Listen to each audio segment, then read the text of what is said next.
7:34 on a Monday morning on KCMO Talk Radio. Jeff Collier, the former governor of Kansas who is running again, he was in Glendale, Arizona yesterday for this amazing memorial service, and he will join us in a half hour on KCMO. And we do have tickets to see Jordan Davis at Cable Dahmer Arena coming up at 8:15. A text-to-win keyword will give you in 40 minutes here on KCMO. It was an amazing memorial service yesterday to watch unfold. And it was one of those moments that I think will define an entire generation. Millennials and Gen Zers in particular will in part be defined by what unfolded yesterday in Arizona on behalf of the late Charlie Kirk, highlighted by, of course, his widow, Erica. But there were other moments that unfolded yesterday that I think would have made Charlie proud and happy. And one of those appeared to be the beginning of President Trump and Elon Musk burying the hatchet. The two of them were seen shaking hands yesterday in a suite at the memorial service.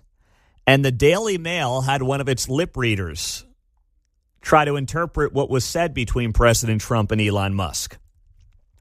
And here's what one of the lip readers revealed, telling the Daily Mail that Trump started off saying to Elon, "How are you doing?" as he turned to Musk to greet him. Musk then appeared to shrug and say, as if like he didn't really respond, he just kind of shrugged and he's like, doing all right, as well as I can do given the circumstances.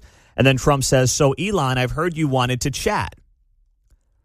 Trump then says, "Let's try and work out how to get back on track."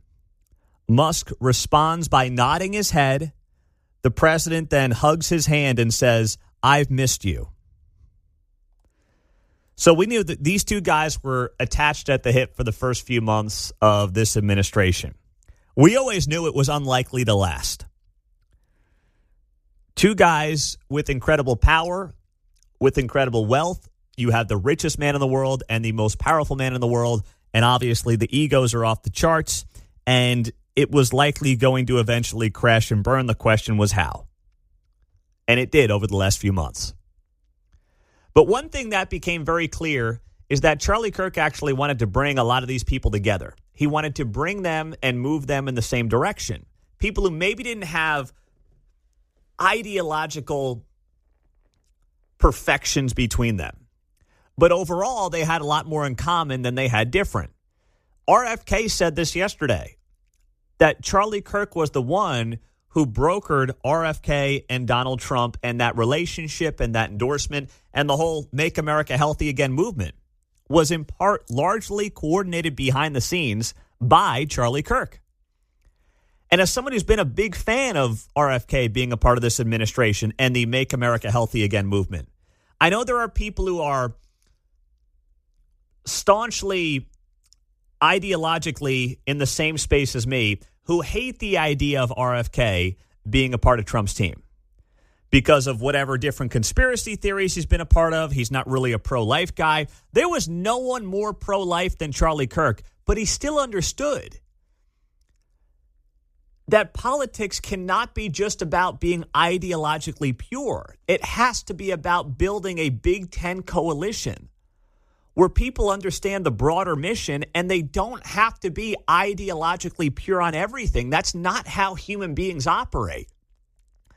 So he looked at this and he said, hey, we've got potentially Elon Musk in our corner, a guy who was, forever a Democrat for most of his adult life.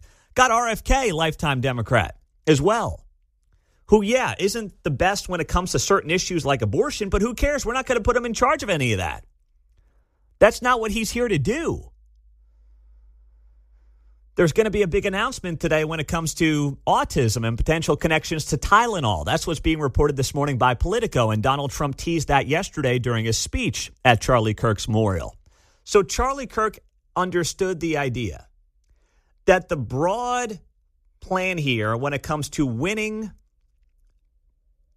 political races cannot be about ideological purity. As much as obviously he had his strong convictions and strong beliefs.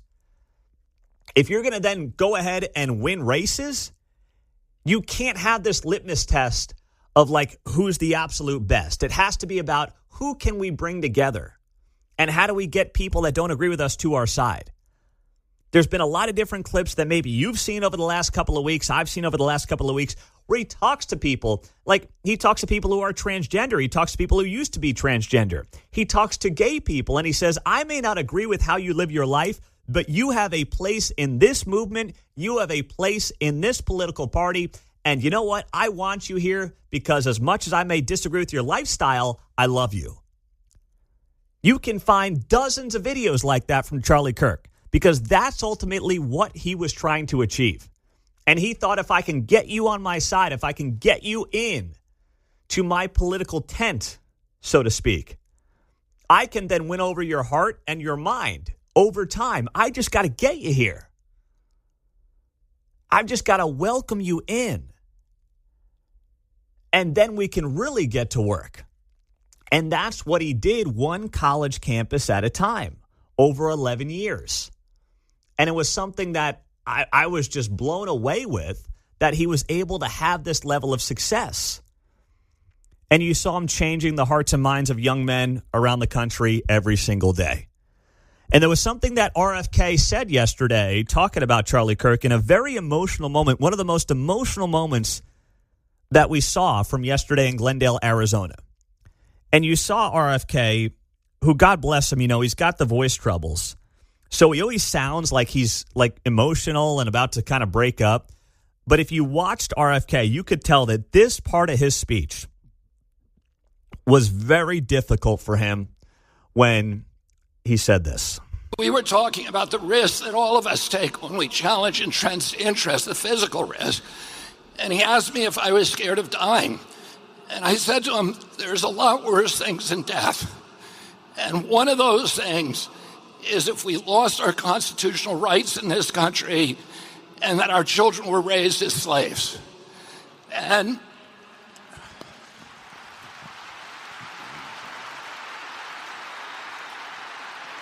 I said to Charlie, sometimes the best consolation we can hope for is that we get to die with our boots on.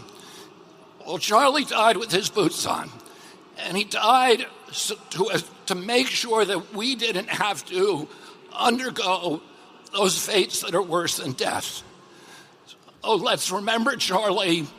He was for those of us who were friends with Charlie, we don't need any more evidence of the love of God, because the evidence, the friendship, is the best evidence that God loves us all. Thank you, and God bless you. And that was RFK wrapping up his speech yesterday, and he was a wreck as he wrapped up that speech and walked off that stage. You could see the look on his face. And there were a couple of times that they panned to RFK in the audience yesterday, and he looked as torn up as anybody you saw. Because RFK being a part of like this administration is largely because of Charlie Kirk. And RFK also gave a very personal story on his niece and the fact that she is someone who was inspired by Charlie Kirk. Remember, this is a Kennedy, okay? I mean, this guy is still a Kennedy, and he's been in that world for a very long time, that upper echelon elitist world, right, that largely leans to the left. And this story he told about his niece yesterday, there are millions of stories just like RFK's niece. I guarantee you they are happening all over the country over the last 2 weeks. This one was on display yesterday. A 17-year-old niece left for Europe to go to college. And while she was packing, her mother, Amaryllis, my daughter-in-law, noticed that she had put a Bible in her suitcase. And Amaryllis was curious about it. And she asked her, and Zoe said to her, I want to live like Charlie Kirk.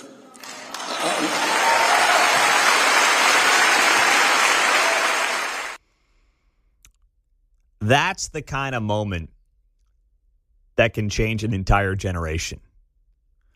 And when you looked at, and I was watching some of the people at the event, those in line yesterday, this was not a showing of like your grandpa's or even your parents' Republican Party or traditional Republican supporters. The amount of young people who put their faith on display and their support for Charlie Kirk on display yesterday was incredible. I was watching one stream where they were interviewing people in line outside of the stadium waiting in line. And it was amazing. The median age might have been 30. Charlie Kirk changed the landscape for young people in this country. He did it over his 12-plus years being politically active. But in the wake of his assassination, his reach and his importance